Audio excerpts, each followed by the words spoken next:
মানুষ বড়ই স্বার্থপর, মানুষ বড়ই আজব জাদুঘর। মানুষকে কখনো আপনি চিনতে পারবেন না। আজকাল যুগে মানুষকে চেনা বড় দায়। আসসালামু আলাইকুম, সবাই কেমন আছেন?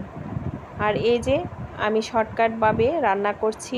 এখানে দেশি মুরগি, আলু দিয়েছি সাথে, আর সাথে পুস্তিও দিয়েছি, দেশি মুরগির পুস্তি। অনেকে এটাকে আবার মুরগির চামড়াও বলে। আমাদের ব্রাহ্মণবাড়িয়াতে সবাই এটাকে মুরগির পুস্তি বলে থাকে।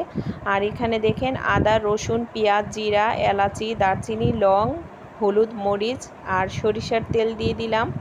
পরিমাণ মতো লবণ দিয়ে ভালো করে আমি এখানে প্রেসার কুকারেই বসিয়ে দিলাম, যাতে তেলগুলো আর না ছিটে।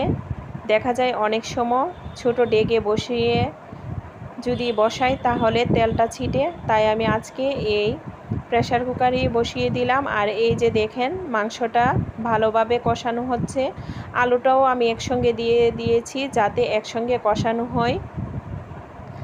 মাংস যত কষাবেন, মশলা যত কষাবেন, খেতে কিন্তু ততই ভালো লাগবে। তার জন্য আমি একসঙ্গে দিয়ে ভালো করে একদম কষিয়ে নিচ্ছি, যাতে কোনো মশলার গন্ধ না থাকে। আর এই যে দেখেন কালারটা কত সুন্দর আসছে, মানে একদম লাল টুকটুক হয়ে গেছে। আর এই যে দেখেন কি সুন্দর একটা কালার, দেখেই মন চাচ্ছে এখনই খেয়ে ফেলি। আর দেশি মুরগির চামড়া আমার তো অনেক অনেক পছন্দ। আর দেশি মুরগির ঝোলটাও কিন্তু অসাধারণ লাগে। আপনি দেশি মুরগির যে স্বাদটা অন্য মুরগিতে আপনি কোথাও পাবেন না। এই মুরগির এত টেস্ট, মানে বলার বাহিরে। আর ফার্মের মুরগি বলেন, কক মুরগি বলেন, তারপরে সোনালি মুরগি বলেন, এত টেস্ট পাবেন না। এই মুরগিটা অনেক দাম, 700 টাকা কেজি, 750 টাকাও কেজি। অনেক সময় আমি 700 টাকা কেজিতে আনলাম।